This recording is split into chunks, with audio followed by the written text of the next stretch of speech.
मैं यहाँ आदरणीय राष्ट्रपति जी के अभिभाषण की चर्चा में भागीदार बनने के लिए उपस्थित हुआ हूँ और मैं आदरणीय राष्ट्रपति जी के भाषण को मेरी तरफ से आदरपूर्वक धन्यवाद भी देता हूँ,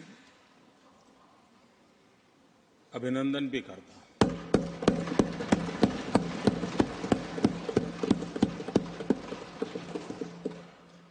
आदरणीय सभापति जी, ये 75वां गणतंत्र दिवस ये अपने आप में एक महत्वपूर्ण माइलस्टोन है और उस समय संविधान की यात्रा के इस महत्वपूर्ण पड़ाव पर राष्ट्रपति जी का भाषण उसका एक ऐतिहासिक महत्व भी रहता है और उन्होंने अपने भाषण में भारत के आत्मविश्वास की बात कही है,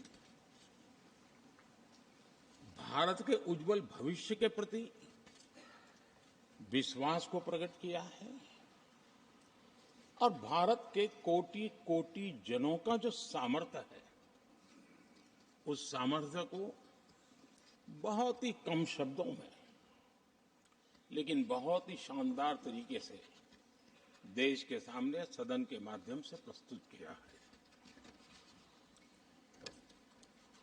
मैं राष्ट्रपति जी के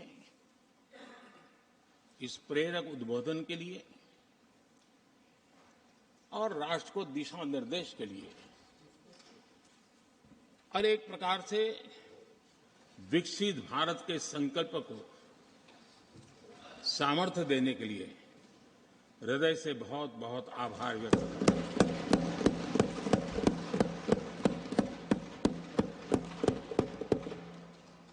चर्चा के दरमियान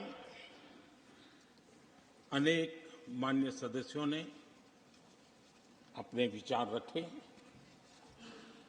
और चर्चा को समृद्ध करने का अपने अपने तरीके से प्रयास भी किया। इस चर्चा को समृद्ध करने के प्रयास करने वाले सभी आदरणीय साथियों का भी मैं हृदय से आभार व्यक्त करता हूं, अभिनंदन करता हूं।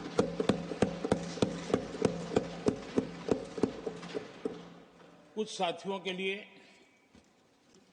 आलोचना करना, कड़वी बातें करना ये उनकी मजबूरी थी, उनके प्रति भी मैं संवेदनाएं प्रकट करता हूं।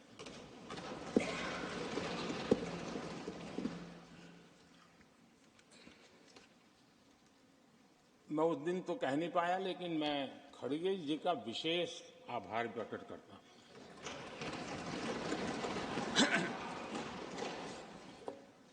बहुत ध्यान से सुन रहा था खड़गे जी उस दिन में और ऐसा आनंद आया,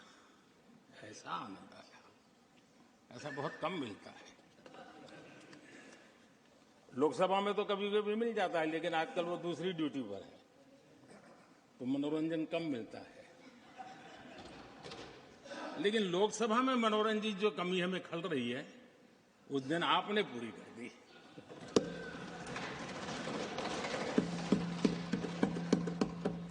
और मुझे प्रसन्नता इस बात की थी कि माननीय खड़गे जी काफी लंबा और बड़ी इम्तिहान वजह से शांति से बोल रहे थे, समय भी काफी लिया था। तो मैं सोच रहा था कि आजादी मिली कैसे, इतना सारा बोलने की आजादी मिली कैसे। तो मैं सोच तो रहा था लेकिन बाद में मेरे ध्यान में आया कि दो स्पेशल कमांडर जो रहते हैं ना उस दिन नहीं थे और आजकल नहीं रहते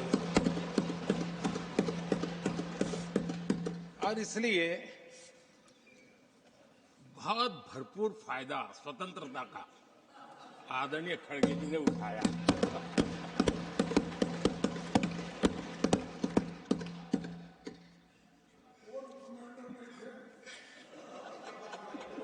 और मुझे लगता है कि उस दिन खरगे जी ने सिनेमा का एक गाना सुना होगा, ऐसा मौका फिर कहां मिलेगा।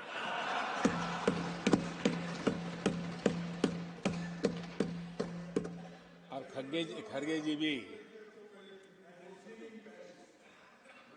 भी एम्पायर नहीं है, कमांडोज नहीं है, तो चौके छक्के मारने में मजा आ रहा था उनको। लेकिन एक बात खुशी की रही, उन्होंने जो 400 सीट एनडीए के लिए आशीर्वाद दिया था,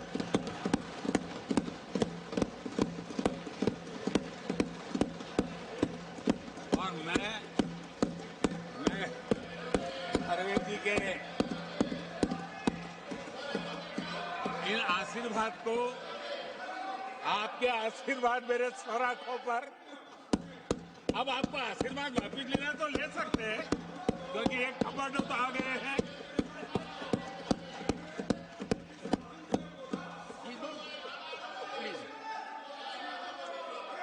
आदरणीय सभापति जी,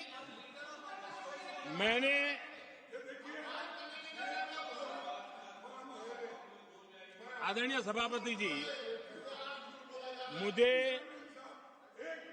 मुझे पिछले वर्ष का वो प्रसंग बराबर याद है। उस सदन में हम बैठते थे और देश के प्रधानमंत्री की आवाज को गला घोंटने का भरपूर प्रयास किया गया। हम बड़े धैर्य के साथ, बड़ी नम्रता के साथ आपके एक एक शब्द को सुनते रहे, और आज भी आप न सुनने की तैयारी के साथ आए हैं। आप न सुनने की तैयारी के साथ आए हैं, लेकिन मेरी आवाज को आप दबा नहीं सकते हैं।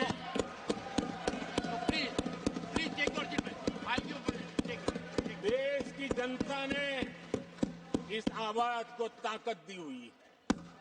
देश की जनता के आशीर्वाद से आवाज निकल रही है, और इसलिए आपने पिछली बार, मैं भी इस बार पूरी तैयारी के साथ आया हूं। मैंने सोचा था कि उस वक्त कि शायद आप जैसे व्यक्ति सदन में आए हैं तो मर्यादाओं का पालन करेंगे, लेकिन पौने 2 घंटे तक क्या जुल्म किया था आप लोगों ने मुझ पर, और उसके बाद भी मैंने एक भी शब्दों की मर्यादाएं तोड़ी नहीं थी।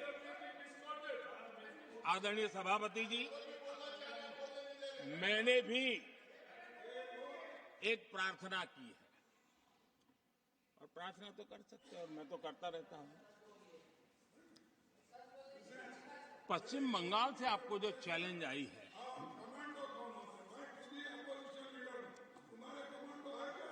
और पश्चिम बंगाल से चैलेंज आई है कि कांग्रेस 440 पार नहीं कर पाएगी, 40 पार नहीं कर पाएगी। मैं प्रार्थना करता हूं कि आप 40 बचा पाए।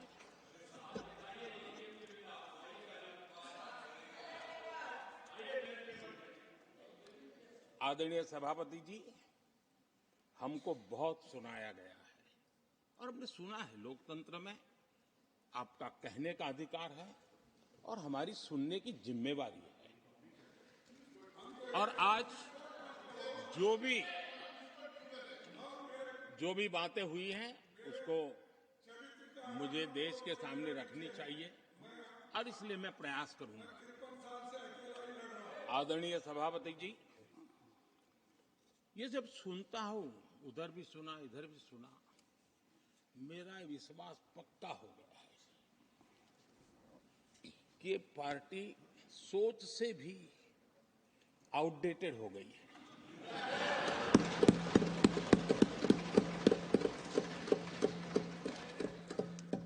और जब सोच आउटडेटेड हो गई है, तो उन्होंने अपना कामकाज भी आउटसोर्स कर दिया है। देखते ही देखते इतना बड़ा दल इतने दशकों पर तक देश पर राज करने वाला दल, ऐसा पतन, ऐसी गिरावट हमें खुशी नहीं हो रही है। हमारी आपके प्रति संवेदनाएं हैं, लेकिन डॉक्टर क्या करेगा जी? पेशेंट खुद आगे क्या बोलूं?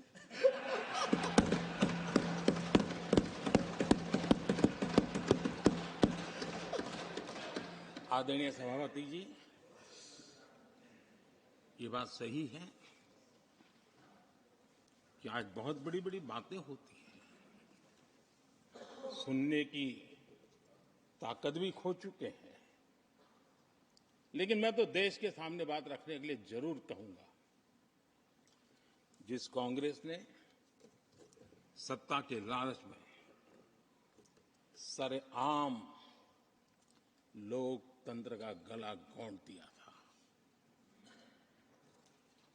जिस कांग्रेस ने दर्जनों बार लोकतांत्रिक तरीके से चुन करके आई सरकारों को रातों रात भंग कर दी थी, बर्खास्त कर दिया, जिस कांग्रेस ने देश की संविधान लोकतंत्र की मर्यादा को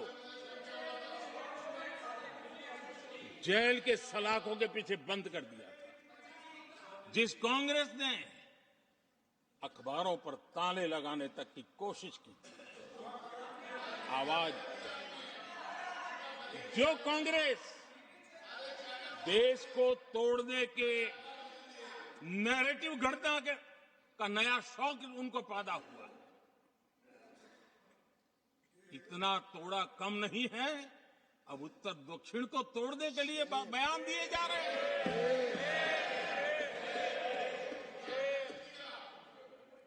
और ये कांग्रेस हमें लोकतंत्र और फेडरलिज्म उस पर प्रवचन दे रही है।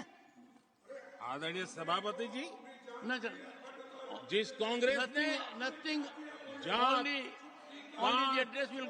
और भाषा के नाम पर देश को बांटने में कोई कसर नहीं छोड़ी, जिस कांग्रेस ने आतंकवाद और अलगाववाद को अपने हित में पनपने दिया, जिस कांग्रेस ने नॉर्थ ईस्ट को हिंसा, अलगाव और पिछड़ेपन में धकेल दिया, जिस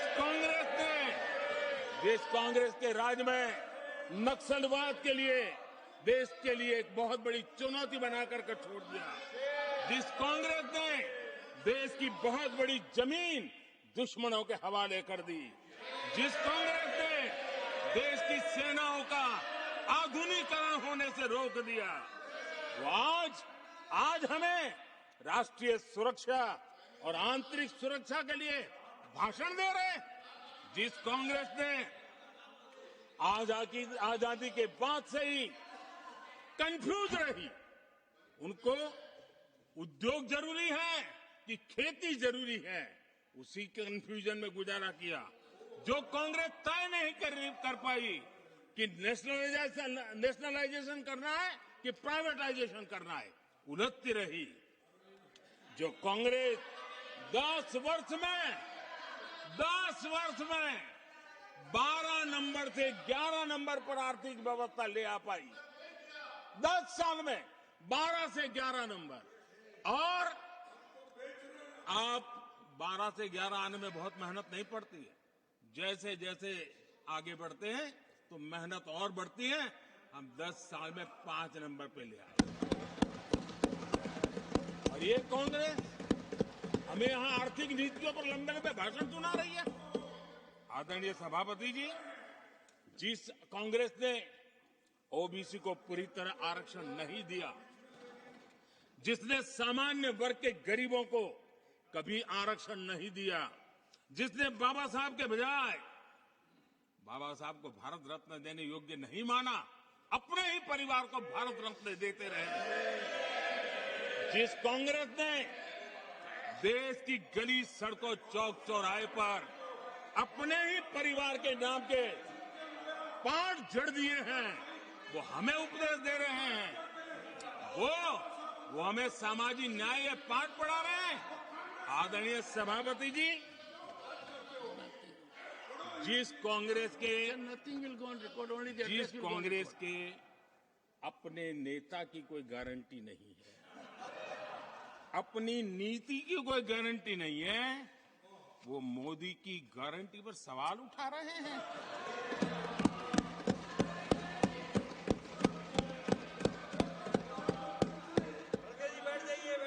आदरणीय सभापति जी,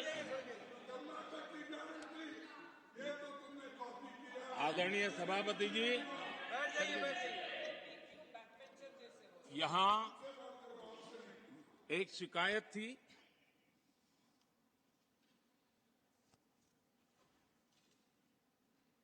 और उनको लगता है कि हम ऐसा क्यों कहते हैं, हम ऐसा क्यों देख रहे हैं। देश और दुनिया उनके 10 साल के कार्यकाल को ऐसे क्यों देखती थी? देश क्यों नाराज हो गया?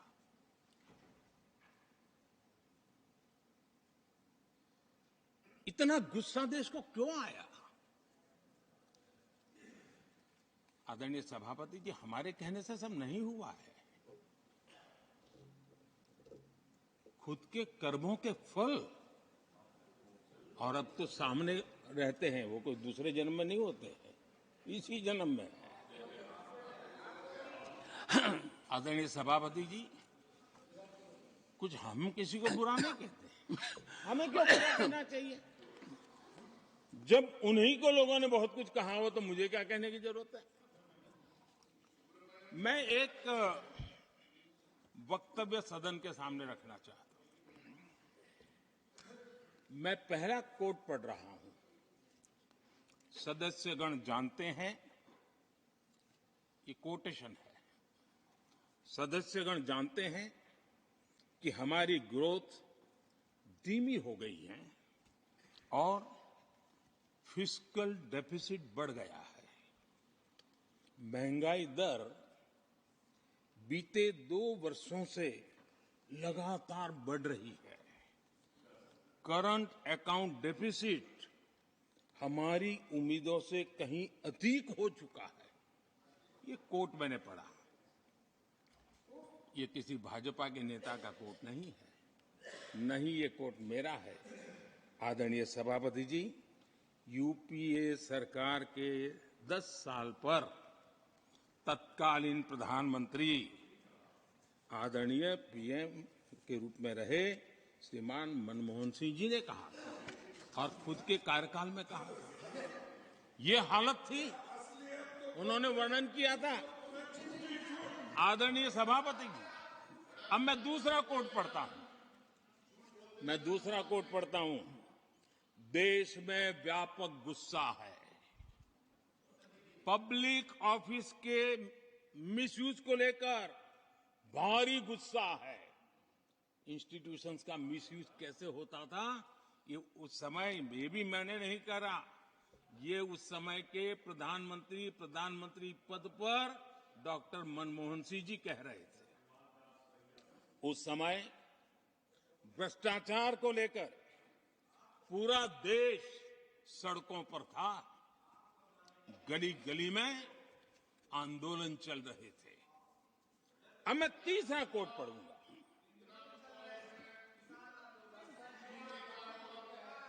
एक संशोधन की कुछ पंक्तियां हैं, इसको भी आप सुनिए। टैक्स कलेक्शन में भ्रष्टाचार होता है, इसके लिए जीएसटी लाना चाहिए। राशन की योजना में लीकेज होती है, जिससे देश का गरीब सबसे अधिक पीड़ित है। इसको रोकने के लिए उपाय खोजने होंगे। सरकारी ठेके जैसे दिए जा रहे हैं, उस पर शक होता है। ये भी तत्कालीन प्रधानमंत्री आदरणीय मनमोहन सिंह जी ने कहा था। और उसके पहले और एक प्रधानमंत्री, उन्होंने ये कहा था कि दिल्ली से 1 रुपया जाता है 15 पैसा पहुंचता है। सुधार, बीमारी का पता था, सुधार करने की तैयारी नहीं थी। और आज बातें तो बड़ी बड़ी की जा रही है। कांग्रेस के 10 साल का इतिहास देखिए। फ्रेजाइल 5 इकोनॉमी में दुनिया में कहा जाता था, मैंने दुनिया कहती फ्रेजाइल 5, पॉलिसी पैरालिसिस, ये तो उनकी पहचान बन गई थी। और हमारे 10 वर्ष टॉप 5 इकोनॉमी वाले।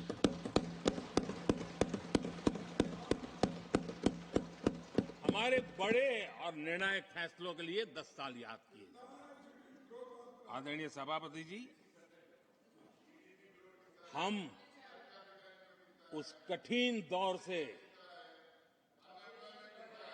बहुत मेहनत करके, सोच समझ करके देश को संकटों से बाहर लाए हैं। ये देश ऐसे ही आशीर्वाद नहीं दे रहा है। आदरणीय सभापति जी, यहां सदन में अंग्रेजों को याद किया गया। Unbecoming conduct, please continue. No please please. आदरणीय सभापति जी, इस सदन में अंग्रेजों को याद किया गया। अब राजा महाराजाओं का तो अंग्रेजों के साथ गहरा नाता रहा था उस समय। तो अब मैं जरा पूछना चाहता हूं कि अंग्रेजों से कौन इंस्पायर्ड था। मैं तो ये तो नहीं पूछूंगा कि कांग्रेस पार्टी को जन्म किसने दिया था, ये तो मैं नहीं पूछूंगा। आजादी के बाद भी देश में गुलामी की मानसिकता को किसने बढ़ावा दिया। अगर आप अंग्रेजों से प्रभावित नहीं थे तो अंग्रेजों की बनाई दंड संहिता, पिनल कोड, आपने क्यों नहीं बदली। आदरणीय सभापति जी, अगर आप अंग्रेजों से प्रभावित नहीं थे तो अंग्रेजों के जमाने के सैकड़ों कानून क्यों चलते रहे। आप अगर अंग्रेजों से प्रभावित नहीं थे तो लाल बत्ती कल्चर, ये लाल बत्ती कल्चर इतने दशकों बाद भी क्यों चलता है। अगर आप अंग्रेजों से प्रभावित नहीं थे तो भारत का बजट शाम को 5 बजे इसलिए आता था क्योंकि ब्रिटिश पार्लियामेंट का सुबह शुरू होने का समय होता था। ये ब्रिटेन की पार्लियामेंट के समय के अनुकूल शाम 5 बजे बजट की परंपरा क्यों चलाए रखी थी आपने। कौन अंग्रेजों से इंस्पायर था।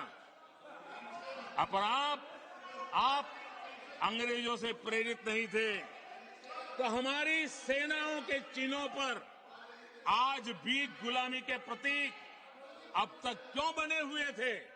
हम एक के बाद एक हटा रहे हैं। अगर आप अंग्रेजों से प्रेरित नहीं थे तो राजपथ को कर्तव्य पथ बनने के लिए मोदी का इंतजार क्यों करना पड़ा। आदरणीय सभापति जी,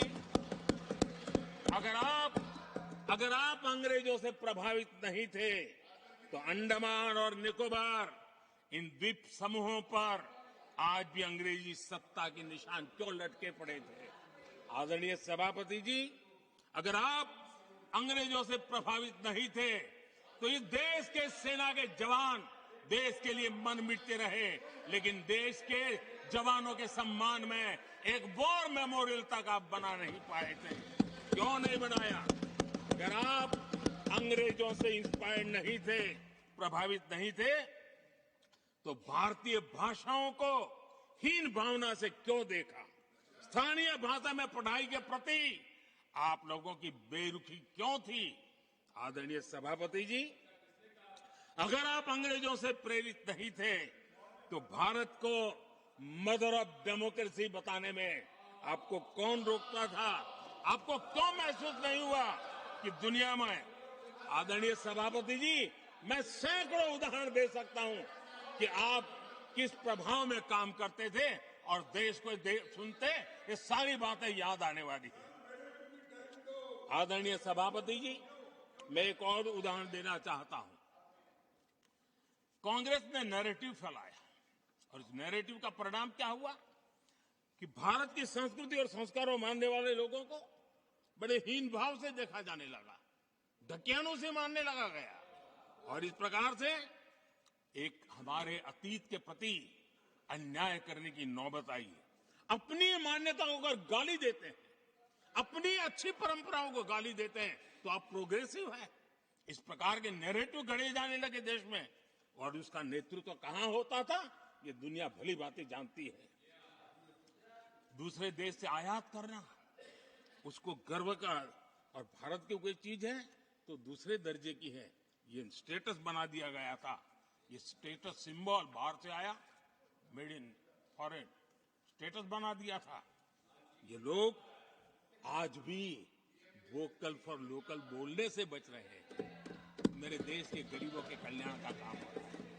आज आत्मनिर्भर भारत की बात उनके मुंह से नहीं निकलती है।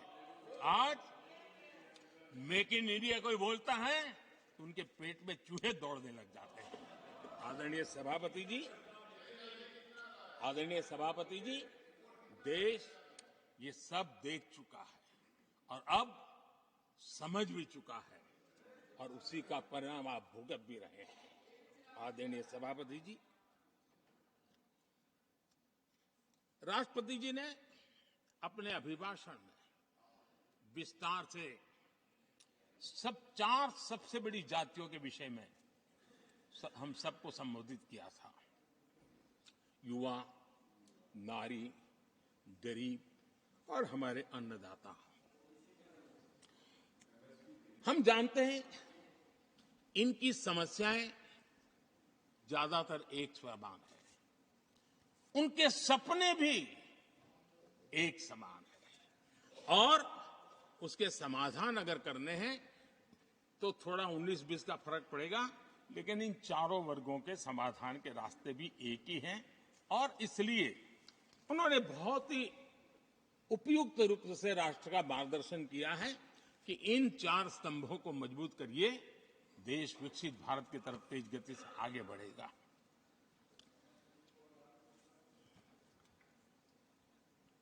आदरणीय सभापति जी, अगर हम 21वीं सदी में हैं, हम विकसित भारत के सपने को इसी सदी में 2047 तक सिद्ध करना चाहते हैं, तो 20वीं सदी की सोच नहीं चल सकती। 20वीं सदी का स्वार्थी एजेंडा, मैं और मेरा वाला जो खेल है ना, वो 21वीं सदी में देश को समृद्ध नहीं, विकसित भारत नहीं बना सकता है। कांग्रेस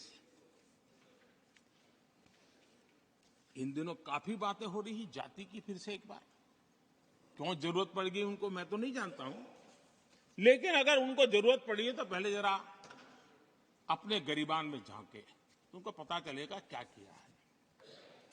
दलित, पिछड़े और आदिवासी, कांग्रेस जन्मजात उनकी सबसे बड़ी विरोधी रही है।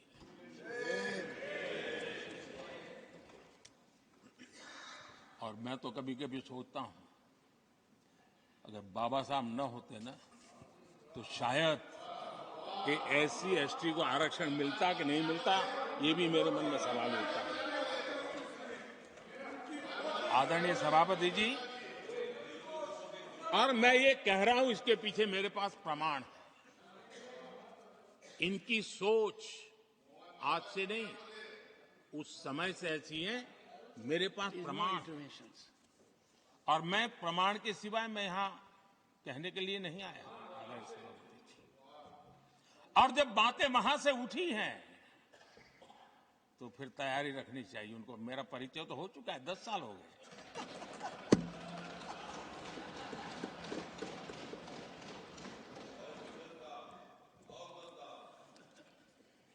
एक बार, और मैं आदरपूर्वक नेहरू जी को इन दिनों ज्यादा याद करता हूं, क्योंकि हमारे साथियों की अपेक्षा रहती है कि जरा उनको तो बोलो, कुछ तो बोल रहा थे। अब देखिए, एक बार नेहरू जी ने एक चिट्ठी लिखी थी, और ये चिट्ठी मुख्यमंत्रियों को लिखी थी। मैं उसका अनुवाद पढ़ रहा हूं। उन्होंने लिखा था, ये देश के प्रधानमंत्री पंडित नेहरू जी द्वारा उस समय के देश के मुख्यमंत्रियों को लिखी गई चिट्ठी है, ऑन रिकॉर्ड है। मैं अनुवाद पढ़ता हूं। मैं किसी भी आरक्षण को पसंद नहीं करता, और खासकर नौकरी में आरक्षण तो कतई नहीं। मैं ऐसे किसी भी कदम के खिलाफ हूं जो अकुशलता को बढ़ावा दे, जो दोयम दर्जे की तरफ ले जाए। ये पंडित नेहरू ने मुख्यमंत्रियों को लिखी हुई चिट्ठी है, और तब जाकर के मैं कहता हूं, ये जन्मजात इसके विरोधी है। नेहरू जी कहते थे, अगर एससी, एसटी, ओबीसी को नौकरियों में आरक्षण मिला तो सरकारी काम का स्तर गिर जाएगा। और आज जो आंकड़े गिनाते हैं ना कि इतने यहां है, इतने यहां है, उसका मूल यहां है, क्योंकि उस समय उन्होंने रोक दिया था, रिक्रूटमेंट ही मत करो। अगर उस समय सरकार में भर्ती हुई होती और वो प्रमोशन करते करते आगे बढ़ते तो आज यहां पर पहुंचते। सभापति जी, ये कोर्ट में पढ़ रहा हूं, आप वेरीफाई कर सकते हैं। मैं पंडित नेहरू का कोर्ट पढ़ रहा हूं।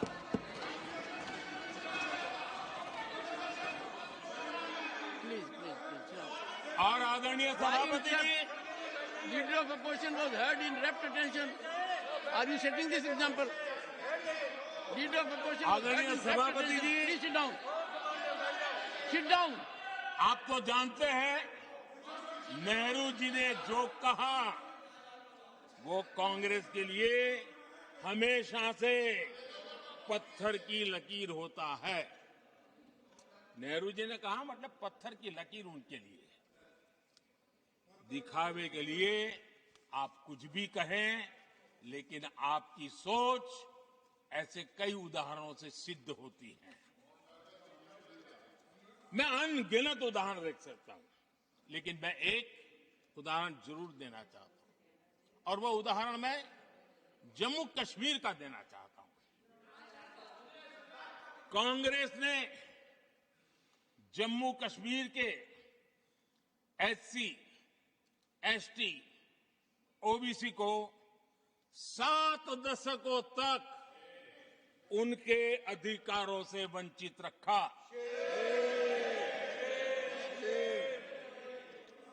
आर्टिकल 370, 370 में हम कितनी जीतेंगे उसकी बात अभी नहीं कर रहा हूं। आर्टिकल 370 को निरस्त किया, तब जाकर के इतने दशकों के बाद एसटी, एसटी, ओबीसी को वो अधिकार मिले जो देश के लोगों को बरसों से मिले हुए थे। उसको रोक के रखा था। जम्मू कश्मीर में फॉरेस्ट राइट्स एक्ट उनको प्राप्त नहीं था। जम्मू कश्मीर में प्रिवेंशन ऑफ एट्रोसिटी एक्ट नहीं था।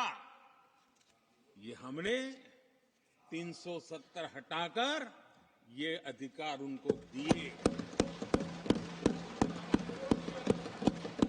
हमारे एससी समुदाय में भी सबसे पीछे पीड़ित कोई रहा तो हमारा वाल्मीकि समाज रहा। लेकिन हमारे वाल्मीकि परिवारों को भी 7-7 दशक के बाद भी जम्मू कश्मीर में रहे, लोगों की सेवा करते रहे, लेकिन डोमिसाइल का अधिकार नहीं दिया गया। ये है। और मैं आज देश को भी अवगत करना चाहता हूं कि स्थानीय निकायों में, लोकल सेल्फ गवर्नमेंट्स में ओबीसी के आरक्षण का विधेयक भी कल 6 फरवरी को लोकसभा में भी पारित हुआ।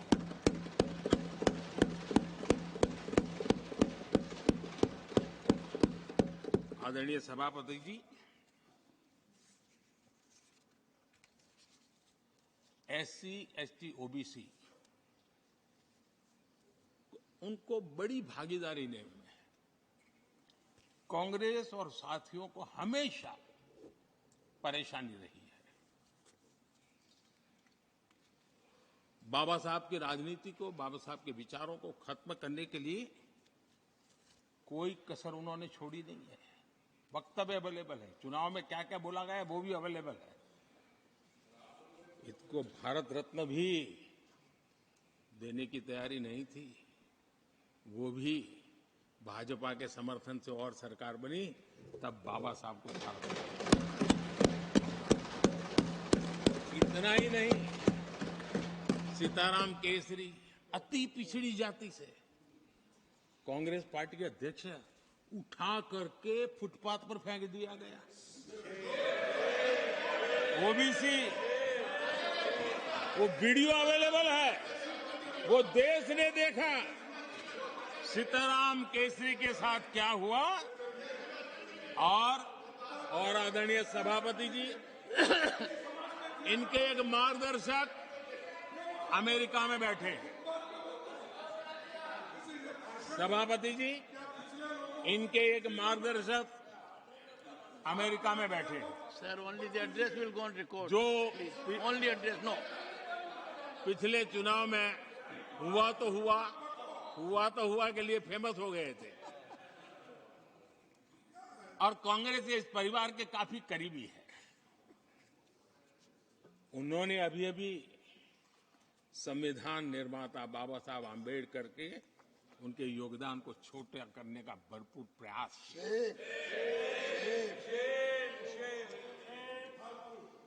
आदरणीय सभापति जी, देश में पहली बार एनडीए ने एक आदिवासी बेटी को राष्ट्रपति बनाने के लिए प्रस्ताव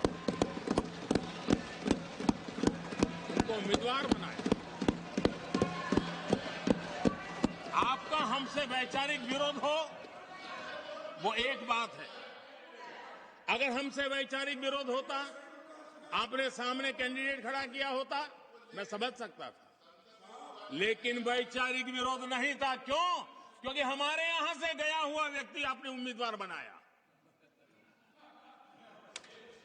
इसलिए वैचारिक विरोध नहीं था। आपका विरोध एक आदिवासी बेटी के लिए था और इसलिए आपने, और ये जब सांगमा जी चुनाव लड़ रहे थे, वो भी एक आदिवासी थे, उनके साथ भी यही किया गया था।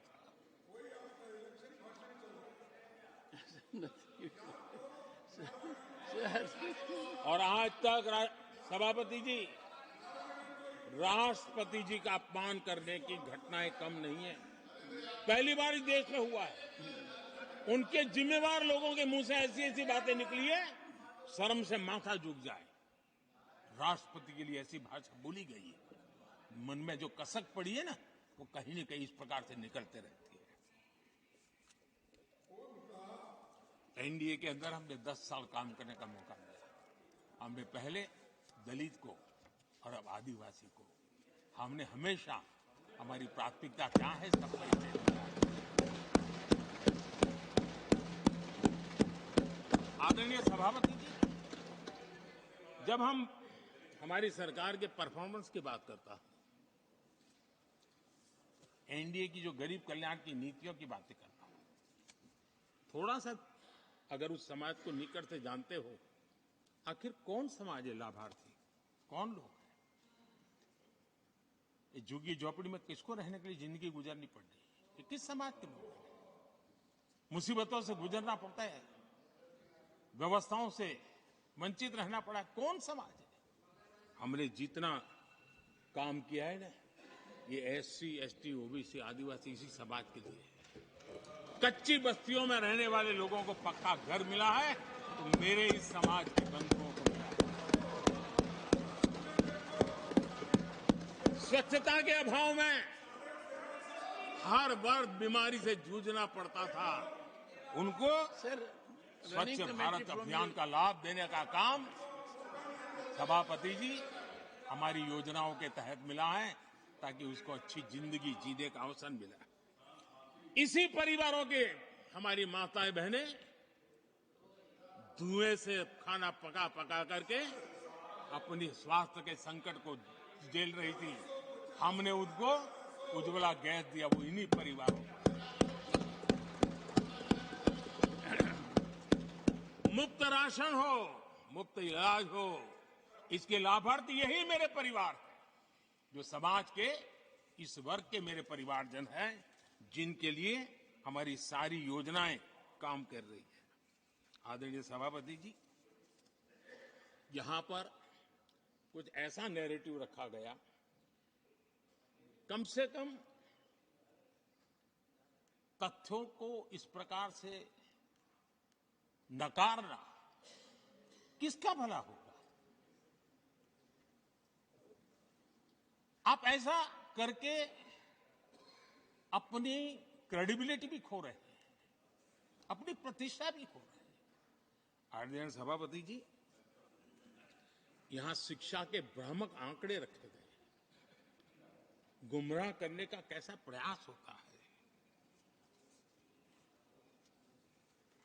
पिछले 10 वर्ष में एससी, एसटी स्टूडेंट्स के लिए जो स्कॉलरशिप दी जाती है, 10 साल में उसकी वृद्धि हुई है।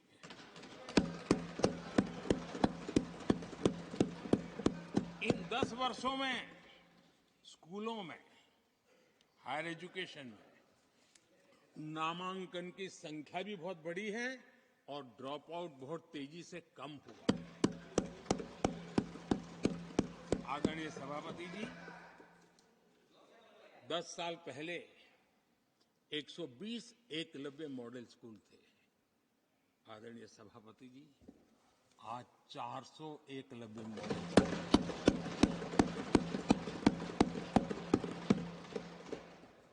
आप इन चीजों को क्यों नकारते हैं, क्यों ऐसा करते हैं, मुझे समझ नहीं आता। सभापति जी, पहले एक सेंट्रल ट्राइबल यूनिवर्सिटी थी, आज 2 सेंट्रल ट्राइबल यूनिवर्सिटीज हैं।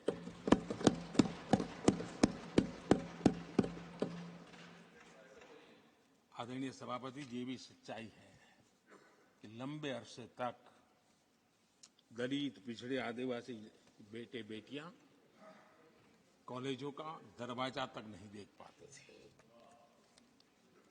मुझे याद है, मैं गुजरात में जब सीएम बना तो मेरे लिए चौंकाने वाला एनालिसिस मेरे सामने आया। गुजरात में उमरगांव से अंबाजीपुरा बेल्ट आदिवासी बहुल क्षेत्र है, हमारे दिग्विजय जी के एक दामाद भी उसी इलाके में है। उस पूरे इलाके में साइंस स्ट्रीम की एक भी स्कूल नहीं थी। मैं जब वहां गया, अब उस इलाके में मेरे आदिवासी बच्चों के लिए साइंस स्ट्रीम की स्कूल नहीं होगी तो इंजीनियरिंग, डॉक्टरी का तो सवाल ही कहां उठता है। ऐसी मिनिमम चीजें और यहां पर क्या भाषण दे रहे हैं जी। आदरणीय सभापति जी, और मैं बताना चाहता हूं, सदन को गर्व होगा, संतोष, आप उस सदन में बैठे हैं, वहां एक ऐसी सरकार आपके साथ बात कर रही है कि ऐसी सरकार नेतृत्व कर रही है जहां कितना बड़ा परिवर्तन आया। आप उस समाज का विश्वास बढ़ाइए, उनका हौसला बुलंद कीजिए, वो देश की मुख्य धारा में तेजी से आगे बढ़े, उसके लिए हम प्रयास करें, सामूहिक प्रयास करें। आप देखिए, आदिवासी और हमारे SC/ST समाज के विद्यार्थियों का नामांकन, मैं कुछ आंकड़े रखना चाहता हूं। उच्च शिक्षा में SC विद्यार्थियों का नामांकन 44% बढ़ा है।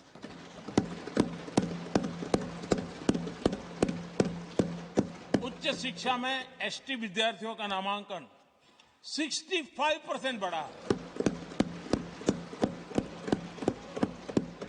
हायर एजुकेशन में OBC समाज के विद्यार्थियों का नामांकन में 45% बढ़ोतरी हुई। और जब मेरे गरीब, दलित, पिछड़े, आदिवासी, वंचित उन परिवार के बच्चे हायर एजुकेशन में जाएंगे, डॉक्टर बनेंगे, इंजीनियर बनेंगे, उस समाज के अंदर एक नया वातावरण पैदा होगा। और उस दिशा में हमारी कोशिश यही है कि मूलभूत समस्याओं का समाधान करने के लिए थोड़ा समय लगे, लेकिन मजबूती से काम करें। और इसलिए हमने एजुकेशन पर इस प्रकार से बल दे के काम किया है। कृपा करके, जानकारियों का अभाव है तो कहीं हम जानकारियां दे देंगे, लेकिन ऐसे नैरेटिव मत बनाइए ताकि आपकी प्रतिष्ठा भी कम हो, आपके शब्द की ताकत खत्म हो जाए। आप पर दया आ जाती है कभी कभी।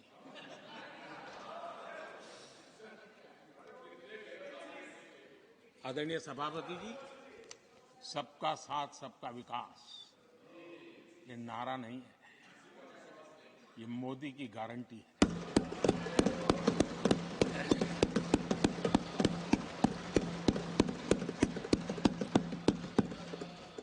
और जब इतने सारे काम करते हैं, मान लीजिए किसी ने कविता लिख करके भेजी थी, कविता तो बड़ी लंबी है, तो उसमें एक वाक्य है, मोदी की गारंटी का दौर है। मोदी की गारंटी का दौर है। नए भारत की भोर, नए भारत की भोर, आउट ऑफ वारंटी चल रही दुकानें, आउट ऑफ वारंटी चल रही दुकानें, खोजे अपनी ठोर।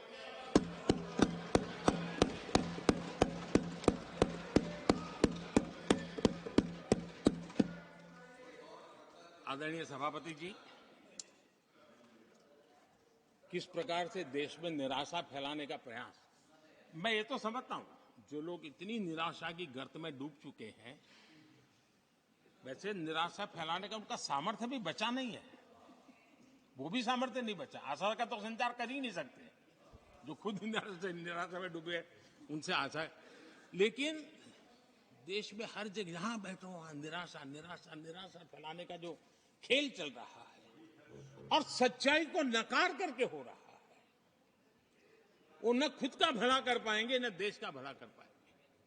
आदरणीय सभापति जी, हर बार एक ही गाना गाया जाता है, समाज के कुछ वर्गों को भड़काने के लिए बिना हकीकतों को ऐसे वाक्य बोल दिए जाते हैं। मैं जरा देश के सामने कुछ हकीकत बोलना चाहता हूं और मुझे विश्वास है मीडिया इस ऐसे विषयों पर जरा डिबेट कर ले ताकि पता चले। आदरणीय सभापति जी,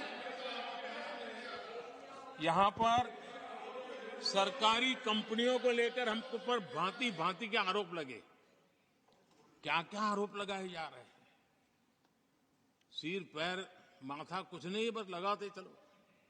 अब देखिए, देश को याद है मारुति के शेयर का क्या खेल चल रहा था। उस जमाने में हेडलाइन बना करती थी, मारुति शेयर का क्या चल रहा है। मैं उसकी गहराई में नहीं जाना चाहता, वरना उनको वहां तक पानी पहुंचेगा कि शायद यहां पर करंट लग जाएगा, इसलिए मैं वहां तक जाना नहीं चाहता। आदरणीय सभापति जी, आदरणीय सभापति जी, देश को जानना जरूरी है। आदरणीय सभापति जी, मैं तो आजाद भारत में पैदा हुआ हूं, मेरे विचार भी आजाद है और मेरे सपने भी आजाद हैं। तो गुलामी की मानसिकता को जीने वाले हैं, उसके बाद और कोई चीजें नहीं है।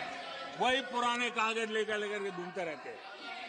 आदरणीय सभापति जी, कांग्रेस ने कहा कि हमने पीएसयू बेच दिए, पीएसयू डुबो दिए, बाती बाती की बातें यहां सुन, और वरिष्ठ लोगों के मुंह से सुन रहा था। याद कीजिए, बीएसएनएल, एमटीएनएल को बर्बाद करने वाले कौन थे? वो कौन सा कालखंड था जब बीएसएनएल, एमटीएनएल बर्बाद हो चुके? जरा याद कीजिए, एचएएल, उसकी दुर्दशा क्या करके रखी थी, बर्बादी। और जाकर के गेट पर भाषण देकर के 2019 का चुनाव लड़ने का एजेंडा तय होता था एचएएल के नाम पर। जिन्होंने एचएएल को तबाह कर दिया था, वो एचएएल के गेट पर जाकर के भाषण झाड़ रहे थे। आदरणीय सभापति जी, एयर इंडिया को किसने तबाह कर दिया? किसने बर्बाद कर दिया? ये हालत कौन लाया था? कांग्रेस पार्टी और यूपीए ये 10 साल की उनकी बर्बादी से मुंह नहीं मोड़ सकते। देश भली भांति जानता है। और अब मैं हमारे कार्यकाल के जरा सफलता की बात बताना चाहता हूं। आदरणीय सभापति जी, आज जिस बीएसएनएल को आपने तबाह करके छोड़ा था ना, वो बीएसएनएल आज made in India 4G, 5G उस तरफ आगे बढ़ रहा है और दुनिया का ध्यान आकर्षित कर रहा है। आदरणीय सभापति जी, एचएएल के लिए इतने भ्रम फैलाए, आज रिकॉर्ड मैन्युफैक्चरिंग एचएएल के कर रहा है, रिकॉर्ड रेवेन्यू जनरेट कर रहा है एचएएल, जिसको लेकर के इतने जो होने चलाए। और कर्नाटका में एशिया की सबसे बड़ी हेलीकॉप्टर बनाने वाली कंपनी एचएएल बन गई। कहां छोड़ा था, कहां जाके लगाया, हमने पहुंचाया। आदरणीय सभापति जी, एक कमांडो जहां नहीं है, एलआईसी को लेकर भी पता नहीं कैसे कैसे बड़े विद्वत्तापूर्ण बयान देते थे। एलआईसी का ऐसा हो गया, एलआईसी का वैसा हो गया, एलआईसी का यूं हो गया। जितनी गलत बातें एलआईसी को लिए बोलनी चाहिए बोली। और तरीका यही है, किसी को बर्बाद करने, अफवाह फैलाओ, झूठ फैलाओ, भ्रम फैलाओ। और टेक्निक वही है, गांवों में किसी का बड़ा बंगलो हो, लेने का मन करता हो, लेकिन हाथ ना लगता हो, तो फिर हवा फैला देते। ये भूतिया बंगला है, यहां जो जाता है ऐसी हवा फैला देते, कोई लेता नहीं, फिर पैदा करके लपक लेते। एलआईसी एलआईसी क्या क्या चलाया। आदरणीय सभापति जी, मैं सीना तान करके सुनाना चाहता हूं, आंखें ऊंची करके सुनाना चाहता हूं, आज एलआईसी के शेयर रिकॉर्ड स्तर पर ट्रेड हो रहे हैं। क्यों? आदरणीय सभापति जी, अब प्रचार किया जा रहा है, पीएसयू बंद हो गए, पीएसयू बंद हो गए। अब उनको तो याद भी नहीं होगा क्या है, बस किसी ने पकड़ा दिया, बोलो बोलो। 2014 में देश में 234 पीएसयू थे, 234 2000 उनके यूपीए के 10 साल के कालखंड में। अब 14 में जब उन्होंने छोड़ा, 234 आज 254 है। 234 से आज 254 है। अब भाई कोई कौन सा अरिथमेटिक वो जानते हैं, बेच दिए, अब बेचने के बाद 250 हो गया। क्या क्या कर रहे हो आप लोग? आदरणीय सभापति जी, आज अधिकतर पीएसयू रिकॉर्ड रिटर्न दे रहे हैं और इन्वेस्टर्स का भरोसा पीएसयू की तरफ बढ़ रहा है। जो छोटा सा भी शेयर बाजार जानते हैं, इनको समझ आता है। नहीं समझता है तो किसी को पूछो। आप सभापति जी देखिए, बीएसई पीएसयू इंडेक्स में बीते एक वर्ष के दौरान लगभग 2 गुनी उछाल हुई है। आदरणीय सभापति जी, 10 साल पहले, यानी 2014 4 से 14 के बीच की बात करता हूं, पीएसयू का नेट प्रॉफिट करीब करीब 1.25 लाख करोड़ था और इस 10 वर्ष में पीएसयू का नेट प्रॉफिट 2.5 लाख करोड़ है।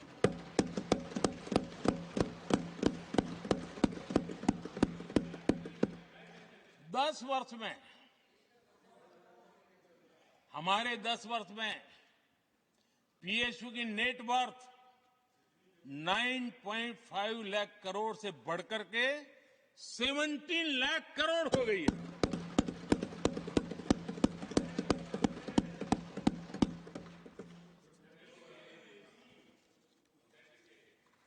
आदरणीय सभापति जी,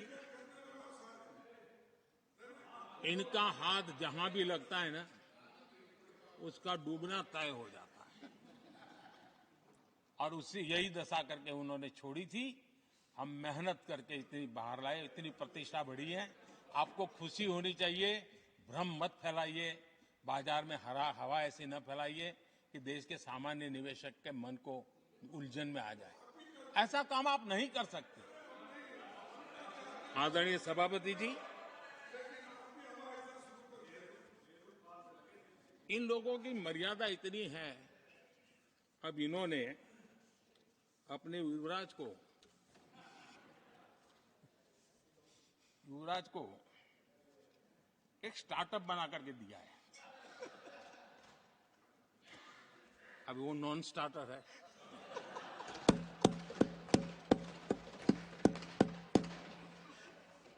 न तो वो लिफ्ट हो रहा है, न वो लॉन्च हो रहा है।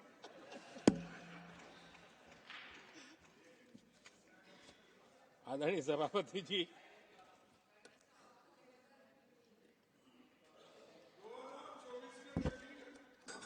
आप पिछली बार भी इतनी शांति से रहे हो तो कितना मजा आया था।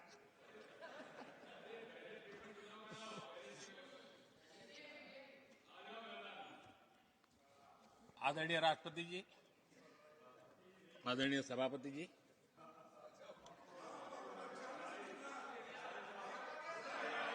बधाई हो, बधाई हो, बधाई हो, सबको बधाई हो।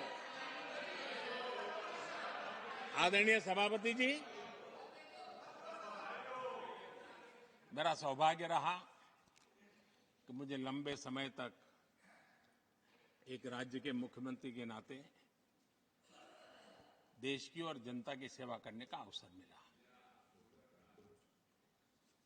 और इसलिए मैं रीजनल एस्पिरेशंस को बहुत भली भांति समझता हूं, क्योंकि मैं उस प्रोसेस से निकला हूं। जैसे हमारे यहां दिग्विजय जी, उनको भली भांति सहज समझ आता है कि एक राज्य के लिए क्या होता है।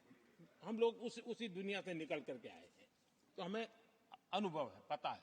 शरद राव जी को है, तो ऐसे कुछ लोग हैं यहां जिनको ये सारी चीजों का पता है।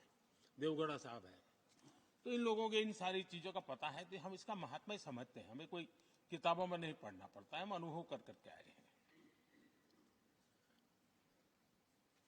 और ये भी सच्चाई है साहब, 10 साल यूपीए की पूरी शक्ति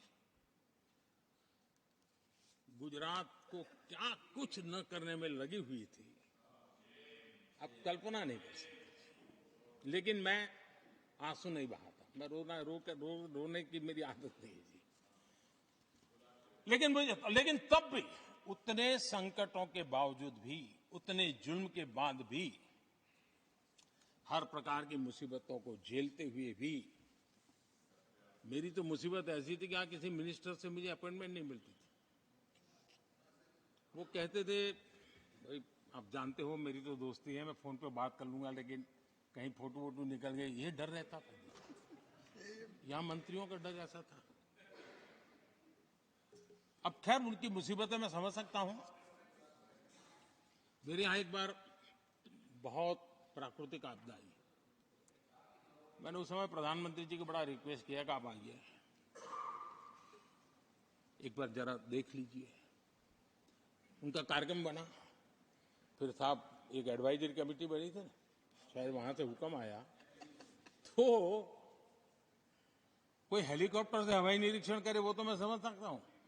साहब वो कार्यक्रम बदल करके साउथ में किस राज्य में गए तो मुझे याद नहीं रहा आज, और बोले हम हवाई जहाज से ऊपर से देख लेंगे, हम गुजरात में नहीं आएंगे।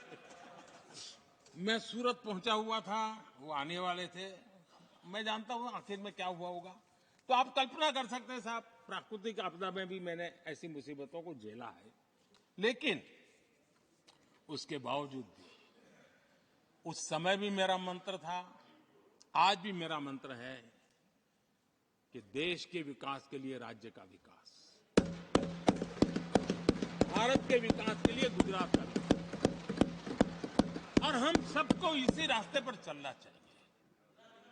हम राज्यों का विकास से ही राष्ट्र का विकास कर पाएंगे। इस पे कोई विवाद नहीं हो सकता है, कोई विवाद नहीं हो सकता है। और मैं आपको विश्वास देता हूं सभापति जी, राज्य अगर एक कदम चलता है तो 2 कदम चलने की ताकत देने के लिए मैं तैयार हूं।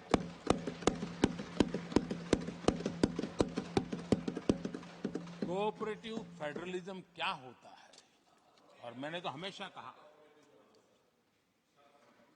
Competitive cooperative federalism. आज देश को जरूरत है कॉम्पिटिटिव कोऑपरेटिव फेडरलिज्म।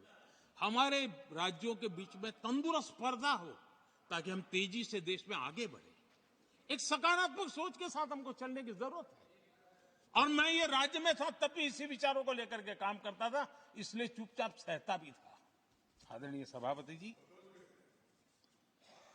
कोविड एक उदाहरण है। इतना बड़ा संकट आया दुनिया का, ऐसे संकट के समय राज्य के मुख्यमंत्रियों के साथ 20 बैठकें की। उस कालखंड में एक एक बात का विचार विमर्श करके साथ लेकर के, और सभी राज्यों का सहयोग, एक टीम बन करके केंद्र और राज्य ने काम किया। दुनिया जिस मुसीबत को झेल नहीं पाई, हम सब ने मिल करके, किसी एक को क्रेडिट मैं कभी नहीं दूंगा, सब ने मिल करके इस देश को बचाने के लिए जो हो सकता है, राज्यों को भी उसकी क्रेडिट लेने का पूरा अधिकार है। इस सोच में हमने काम किया। आदरणीय सभापति जी, G20 का आयोजन हम दिल्ली में कर सकते थे। हम दिल्ली में इन बड़े बड़े नेताओं के बीच रह करके सब कुछ क्या नहीं कर, पहले हुआ ही है। हमने ऐसा नहीं किया। हमने G20 का पूरा यश राज्यों को, दिल्ली में एक मीटिंग की तो राज्य में 200, एक एक राज्य को एक्सपोजर मिले दुनिया में। ये गलती से नहीं हुआ, योजना के तरीके से हुआ है। मेरे लिए किसकी सरकार है इसके आधार पर मैं देश नहीं चलाता। हम सब मिलकर के देश आगे बढ़ाना चाहते हैं, इस भूमिका से काम किया है। आदरणीय सभापति, हमारे देश में विदेश के मेहमान आते थे तो मेरे आने के बाद आ रहे थे, थोड़ा पहले भी आते थे। आज विदेशी मेहमान आते हैं तो मेरा आग्रह रहता है कि आपको एक दिन किसी राज्य में जाना चाहिए। मैं उनको लेते के जाता हूं राज्यों में, ताकि उनको पता चले कि मेरा देश यानी दिल्ली नहीं है, मेरा देश चेन्नई में भी है, मेरा देश बेंगलुरु में भी है, मेरा देश हैदराबाद में भी है, मेरा देश पुरी में भी है, भुवनेश्वर में भी है, मेरा देश कलकत्ता में भी है, मेरा देश गुवाहाटी में भी है। पूरे दुनिया को मेरे देश के हर कोने का एक्सपोजर मिले, इसके लिए हम कोशिश करते हैं। वहां की सरकार का सहयोग असहयोग इसके तराजू पर नहीं तोलते। एक ईमानदारी से इस देश के भविष्य के लिए पूरे विश्व मेरे भारत को जाने, इसके लिए हम इस प्रयास करते हैं। और मैं अभी भी 26 जनवरी को इतना बड़ा काम रहता है, सबको मालूम है। उसके बाद भी मैं 25 तारीख को फ्रांस के राष्ट्रपति को राजस्थान की गलियों में घुमा रहा था। दुनिया को पता चले कि मेरा राजस्थान ऐसा।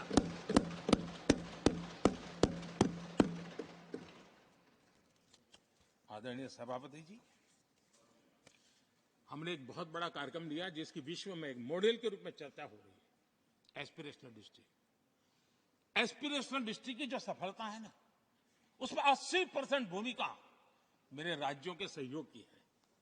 राज्यों ने जो सहयोग किया है, उन्होंने एस्पिरेशनल डिस्ट्रिक्ट की मेरी भावना को समझा है। आज उस एस्पिरेशनल डिस्ट्रिक्ट को आगे बढ़ाने के लिए 80% ताकत राज्यों से मिल रही है, डिस्ट्रिक्ट लेवल के अफसरों से मिल रही है।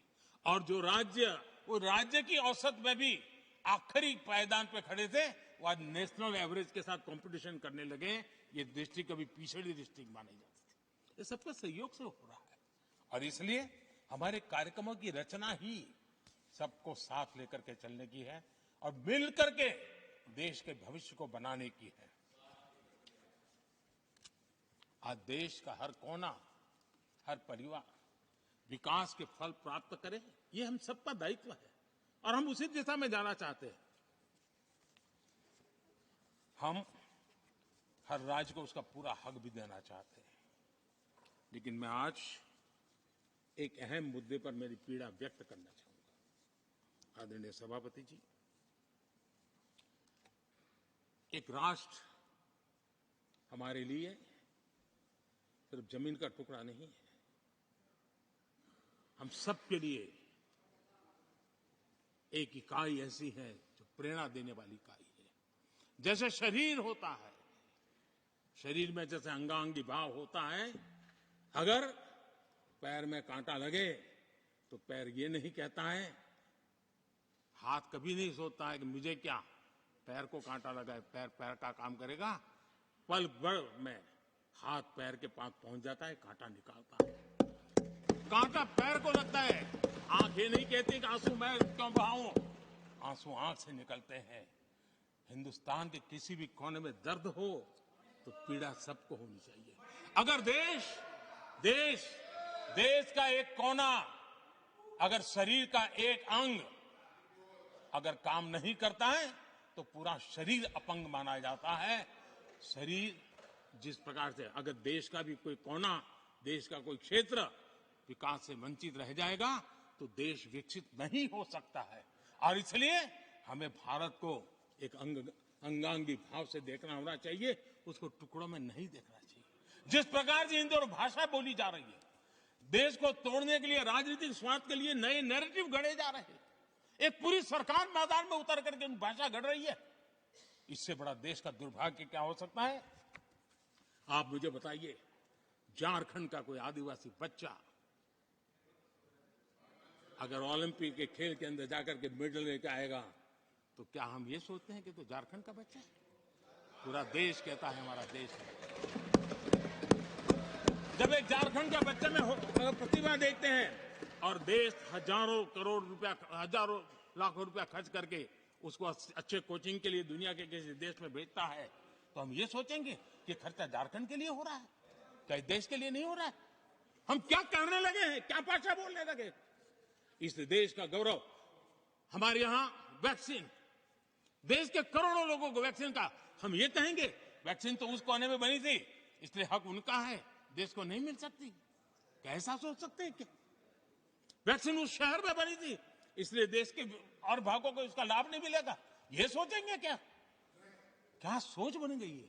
और एक राष्ट्रीय दल के अंदर से ऐसे विचार है, ये बहुत बहुत दुखद की बात है।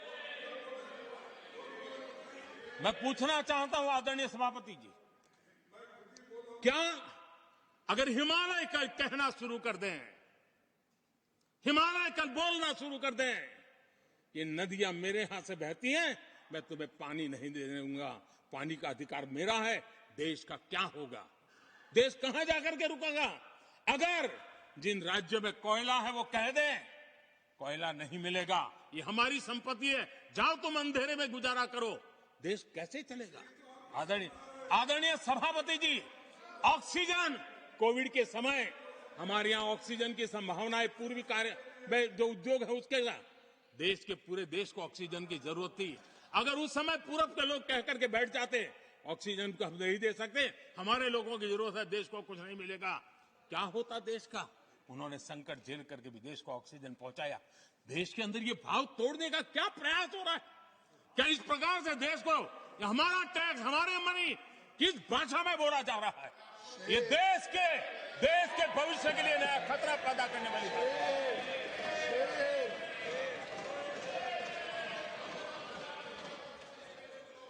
देश को तोड़ने के लिए नए नए नैरेटिव खोजना बंद कर दीजिए।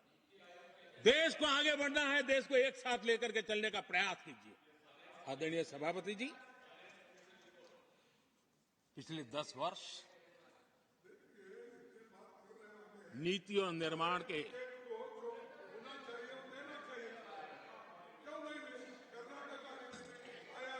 आदरणीय सभापति जी, आदरणीय सभापति जी, Nothing will go on record. No. आदरणीय सभापति जी, Take your seat. नीति और निर्माण This conduct doesn't suit your ये position. नए भारत की नई दिशा दिखाने के लिए Please take your seat. जो दिशा हमने पकड़ी, Please take your seat, sir. जो निर्माण कार्य हमने लिए हैं, बीते एक दशक में हमारा पूरा फोकस बेसिक सुविधाएं जरूर मिले उस पर हमारा ध्यान केंद्रित रहा है। आदरणीय सभापति जी, हर परिवार का जीवन स्तर ऊपर उठे, उसके जीवन में ईज ऑफ लिविंग बढ़े।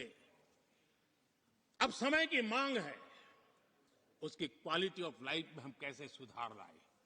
हम आने वाले दिनों में हमारी पूरी शक्ति, पूरा सामर्थ्य ईज ऑफ लिविंग से एक कदम आगे बढ़ करके क्वालिटी ऑफ लाइफ की तरफ हम बढ़ाना चाहते हैं। हम उसके लिए जाएंगे। आदरणीय सभापति जी, आने वाले 5 वर्ष न्यू मिडिल क्लास जो गरीबी से निकल करके बाहर आए हैं, ऐसे न्यू मिडिल क्लास को नई ऊंचाई और सशक्त बनाने के लिए हम अनेक विध कार्य पहुंचाने के लिए पूरा प्रयास करने वाले हैं। और इसलिए हमने सामाजिक न्याय का जो मोदी कवच दिया है ना, उस मोदी कवच को और मजबूत बनाए और ताकत देने वाले हैं। आदरणीय सभापति जी, आजकल जब हम कहते हैं कि 25 करोड़ लोग गरीबी से बाहर आए, तो ऐसा कुतर्क दिया जाता है कि 25 करोड़ बाहर आए तो फिर 80 करोड़ को खाना अनाज क्यों देते हो? आदरणीय सभापति जी, हम जानते हैं कोई बीमार व्यक्ति हॉस्पिटल से बाहर आ जाए ना, तो भी डॉक्टर कहता है कुछ दिन इसको ऐसे ऐसे संभालिए, खाने में परहेजी रखिए, ढिकना करिए, फलाना करिए। ये कहना क्यों? कहीं दोबारा वहां मुसीबत में ना आ जाए। जो गरीबी से बाहर निकला है ना, उसको ज्यादा संभालना चाहिए ताकि कोई ऐसा संकट आकर के फिर से गरीबी की तरफ लपक न जाए। और इसलिए उसको मजबूती देने का समय देना चाहिए। ये समय हमने गरीब को मजबूत, ताकि वो फिर से वो न्यू मिडिल क्लास फिर से वापस उस गर्त में डूब न जाए। हम 5 लाख रुपए आयुष्मान का देते हैं ना, उसके पीछे ये इरादा है। परिवार में एक बीमारी आ जाए ना, मध्यम वर्ग का आदमी भी गरीब बनने से देर नहीं लगती है। और इसलिए गरीबी से बाहर निकलना जितना जरूरी है, उतना गलती से भी गरीबी की तरफ पीछे न चला जाए, उसके लिए ध्यान रखने की आवश्यकता है। और इसलिए हम अनाज देते हैं, अनाज देते रहेंगे, किसी को बुरा लगे या न लगे। 25 करोड़ गरीबी से बाहर निकले हैं, न्यू मिडिल क्लास हुए हैं, लेकिन मुझे समझ है, मैं उस दुनिया जी करके आया हूं, उनको जरूरत ज्यादा है। और इसलिए हमारी ये योजना जारी रहेगी। आदरणीय सभापति जी,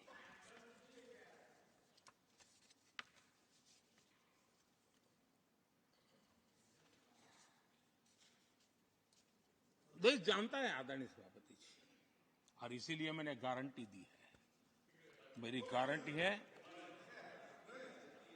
गरीबों के 5 लाख रुपए तक की इलाज की सुविधा आगे भी मिलती रहेगी। मेरी गारंटी है, मोदी की गारंटी है। 80% डिस्काउंट से जो दवाइयां मिल रही हैं, जो दवाइयां मिल रही है, जिसका लाभ मध्यम वर्ग गरीब को मिल रहा है, वो मिलता रहेगा। आदरणीय सभापति जी, मोदी की गारंटी है कि किसानों को जो सम्मान निधि मिल रही है, वो सम्मान निधि चालू रहेगी ताकि विकास की यात्रा में वो ताकत के साथ जुड़ जाए। आदरणीय सभापति जी, गरीबों को पक्के घर देने का मेरा अभियान है। अगर परिवार बड़ा होता है, नया परिवार बनता है, पक्के घर देने का मेरा कार्यक्रम जारी रहेगा। नल से जल योजना मेरा पक्का इरादा है और मेरा पक्की गारंटी है कि नल से जल, हम नए शौचालय बनाने की जरूरत पड़ेगी, मेरा पक्की गारंटी है, हम जारी रखेंगे। ये काम सारे तेजी से चलेंगे क्योंकि विकास का जो रास्ता, विकास की जो दिशा हमने पकड़ी है, इसको हम किसी भी हालत में जरा भी धीमी नहीं होने देना चाहते।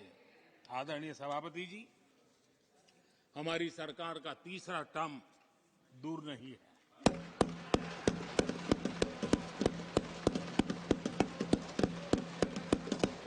कुछ लोग इसे मोदी 3.0 कहते हैं। मोदी 3.0 विकसित भारत की नींव को मजबूत करने के लिए पूरी शक्ति लगा देंगे। आदरणीय सभापति जी, अगले 5 साल में भारत में डॉक्टरी की संख्या पहले की तुलना में अनेक गुना बढ़ेगी। मेडिकल कॉलेजों की संख्या बढ़ेगी। इस देश में इलाज बहुत सस्ता और सुलभ हो जाएगा। आदरणीय सभापति जी, अगले 5 साल में हर गरीब के घर में नल से जल का कनेक्शन होगा। आदरणीय सभापति जी, आने वाले 5 साल में उन गरीब को पीएम आवास जो देने हैं, एक भी वंचित नहीं रहे, इसका पक्का ख्याल रखा जाएगा। अगले 5 साल सोलर पावर से बिजली बिल जीरो, देश के कितने नागरिकों, करोड़ों नागरिकों को बिजली बिल जीरो, और ठीक अगर आयोजन करेंगे तो अपने घर पर बिजली बना करके बेच करके कमाई कर पाएंगे। ये अगले 5 साल का कार्यक्रम है। आदरणीय सभापति जी, अगले 5 साल देश में पाइप से गैस के कनेक्शन पूरे देश में नेटवर्क बनाने का भरपूर प्रयास किया जाएगा। सभापति जी, आने वाले 5 साल हमारी युवा शक्ति का दम पूरी दुनिया देखेगी। आप देखना आदरणीय सभापति जी, हमारे युवा स्टार्टअप्स, युवाओं के यूनिकॉर्न, इसकी संख्या लाखों में होने वाली है। और इतना ही नहीं, टियर 2, टियर 3 सिटी नए स्टार्टअप से उसकी एक नई पहचान के साथ उभरने वाला है। ये मैं 5 साल का चित्र मेरे सामने देख रहा हूं। आदरणीय सभापति जी, रिसर्च फंडिंग, उसकी वृद्धि का प्रभाव आप देखना, पिछले 7 दशक में जितने पेटेंट नहीं हुए हैं, उतने रिकॉर्ड पेटेंट फाइल होने का दिन आने वाले 5 साल में मैं देख रहा हूं। आदरणीय सभापति जी, आज मेरे मध्यम वर्ग के लाखों बच्चे विदेशों में पढ़ने के लिए चले जाते हैं। मैं वो स्थिति लाना चाहता हूं कि मेरे बच्चों के लाखों रुपए बच जाएं, मेरे देश के मध्यम वर्ग के सपने पूरे हो, बेस्ट यूनिवर्सिटी मेरे देश में हो, उच्चतम शिक्षा उनको मेरे देश में मिले और मेरे बच्चों का, उनके परिवार का पैसा बचे। इसलिए मैं कहना, आदरणीय सभापति जी, आने वाले 5 साल आप देख रहा, कोई भी इंटरनेशनल खेल की कंपटीशन ऐसी नहीं होगी जिसमें भारत का झंडे हर जगह पर न फहरे। मैं देखने वाला हूं 5 साल खेल जगत के अंदर दुनिया में भारत के युवा की शक्ति की पहचान देने। आदरणीय सभापति जी, आने वाले 5 साल में भारत का पब्लिक ट्रांसपोर्ट पूरी तरह ट्रांसफॉर्म होने वाला है। अगले 5 साल में गरीब और मिडिल क्लास को तेल और शानदार यात्रा की सुविधाएं बहुत आसानी से मिलने वाली है, तेज मिलने वाली है, पूरी ताकत से व्यवस्था होने वाली है। अगले 5 साल में देश बुलेट ट्रेन भी देखेगा और देश वंदे भारत ट्रेन का विस्तार भी देखेगा। आदरणीय सभापति जी, अगले 5 साल में आत्मनिर्भर भारत का अभियान नई ऊंचाई पर होगा। देश हर क्षेत्र में आत्मनिर्भर होता नजर आएगा।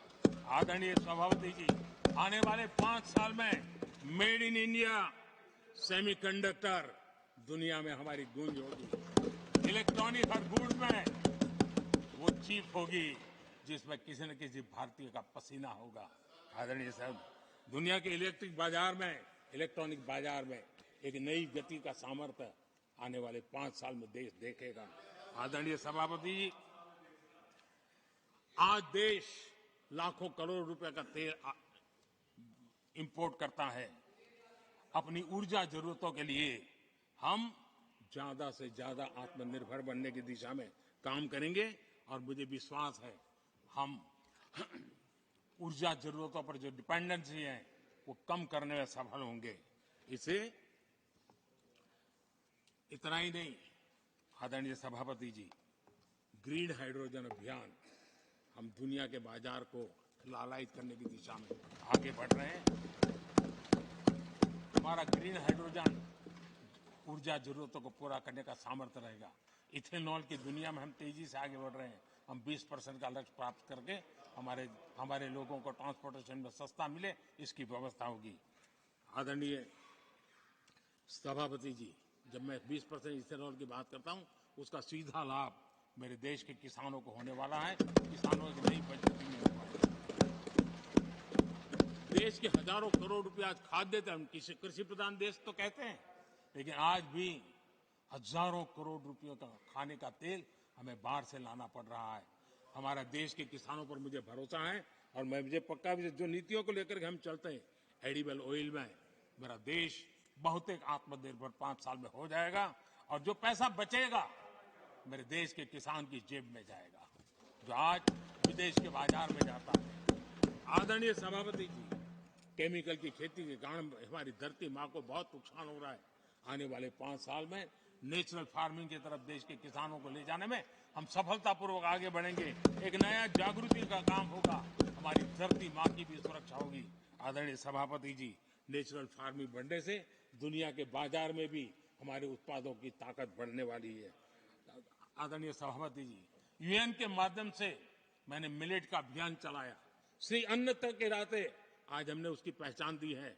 मैं वो दिन दूर नहीं देखता हूं जबकि आने वाले 5 साल में दुनिया के बाजार में सुपर फूड के रूप में मेरे गांव के छोटे छोटे किसानों के द्वारा पैदा हुआ मिलेट, श्री अन्न, दुनिया के बाजार में प्रतिष्ठा होगी, सुपर फूड की प्रतिष्ठा होगी।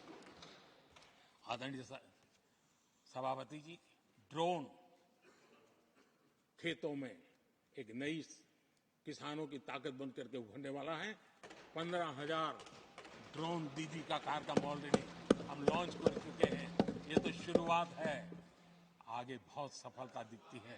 आदरणीय सभापति जी, हम नैनो टेक्नोलॉजी को एग्रीकल्चर में लाने में प्रयोग अब तक सफल हुए हैं। हमने नैनो यूरिया में बहुत बड़ी सफलता पाई है, नैनो डीएपी की दिशा में सफलता पाई है और आज एक बोरी भर खातर लेकर के घूमने वाला किसान एक बोतल के खातर से काम चला लेगा, वो भी दूर नहीं है। आदरणीय सभापति जी, सहकारिता क्षेत्र में हमने एक नई मिनिस्ट्री बनाई है। उसके पीछे इरादा है कि एक सहकारिता का पूरा जन आंदोलन नई ताकत के साथ उभरे और 21वीं सदी की आवश्यकता के अनुसार उभरे, उसको भी हम, और उसका सबसे बड़ा लाभ हम 2 लाख भंडारण का काम जो हाथ में लिया है, जब 5 साल के भीतर वो पूरा हो जाएगा, छोटा किसान को भी अपनी पैदावार को रखने की जगह मिल जाएगी। किसान तय करेगा किस भाव से बाजार में बेचना है, नहीं बेचना है। उसको जो बर्बाद होने का डर था वो खत्म हो जाएगा और किसान की आर्थिक ताकत बढ़ जाएगी। पशुपालन और मछली पालन पक्का मैं कहता हूं नए रिकॉर्ड बनाने वाले। आज हमारे यहाँ पशु की संख्या है लेकिन दूध की उत्पादन कम है। हम इस स्थिति को बदल देंगे। फिशरिंग एक्सपोर्ट करने की दुनिया में हम बहुत बड़ी तेजी से विकास करेंगे, ये भी मेरा पूरा विश्वास है। हमने एफपीओ की जो रचना का प्रारंभ किया है, अनुभव बहुत अच्छा है।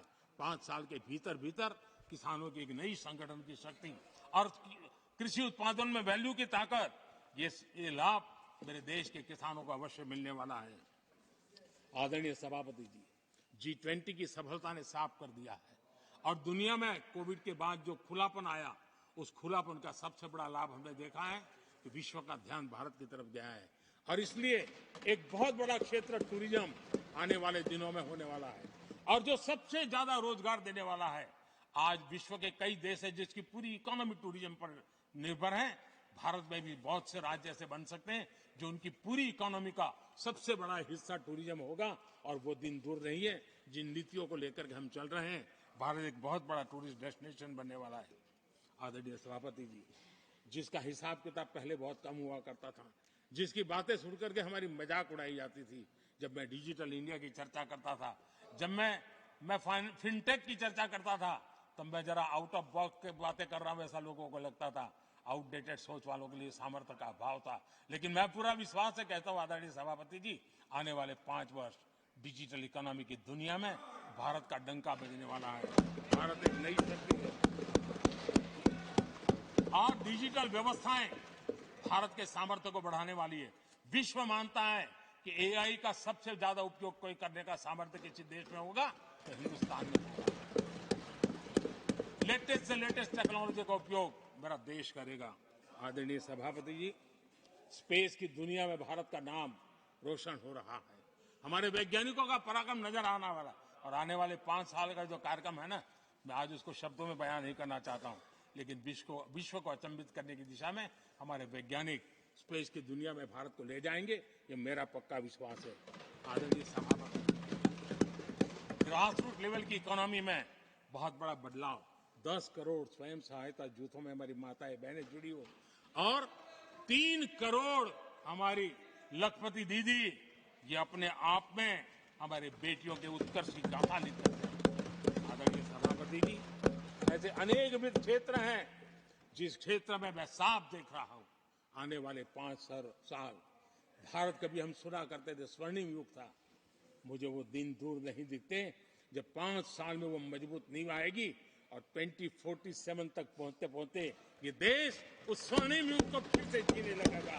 इस विश्वास के साथ आदरणीय सभापति जी, विकसित भारत ये शब्दों का खेल नहीं है, ये हमारा कमिटमेंट है और इसके लिए हम समर्पित भाव से, हमारी हर सांस उस काम के लिए है, हमारी हर पल उस काम के लिए है, हमारी हर सोच उस काम के लिए समर्पित है। उसी एक भावना के साथ हम चले हैं, चल रहे हैं, चलते रहेंगे और देश आगे बढ़ता रहेगा, ये मैं आपको विश्वास देता हूं। आने वाली सदियां इस स्वर्ण काल का इतिहास में अंकित करेगी, ये विश्वास मेरे मन में इसलिए है, देश की जनता का मिजाज मैं भली भांति समझ पाता हूं। देश बदलाव के 10 साल के अनुभव को देखा है, एक एक क्षेत्र में जो बदलाव देखा है वो तेज गति से बदलाव जीवन के हर क्षेत्र में नई ऊंचाइयां, नई ताकत प्राप्त होने वाली है और हर संकल्प को सिद्धि तक पहुंचाना ये हमारी कार्यशैली का हिस्सा है। आदरणीय सभापति जी, मैं फिर एक बार इस सदन में आप सबने जो विचार रखे उसके कारण देश के सामने सत्य रखने का मुझे जो अवसर मिला और डंके की चोट पर सत्य रखने का अवसर मिला और सदन की पवित्रता के बीच रखने का अवसर मिला है, संविधान की पूरी साक्ष्य रख करके ये विचार रखने का अवसर मिला है, मुझे विश्वास है कि देश जिनकी वारंटी खत्म हो गई है उनकी बातें सुन नहीं सकता है, जिसकी गारंटी की ताकत देखी है उसके विचारों के भी विश्वास करते हुए आगे बढ़ेगा। मैं फिर एक बार आदरणीय सभापति जी आपका हृदय से आभार व्यक्त करता हूं और आदरणीय राष्ट्रपति जी को मेरी तरफ से उनके व्याख्यान के लिए आदरपूर्वक अभिनंदन और आभार व्यक्त करते हुए मैं मेरी वाणी को विराम देता हूं। बहुत बहुत धन्यवाद।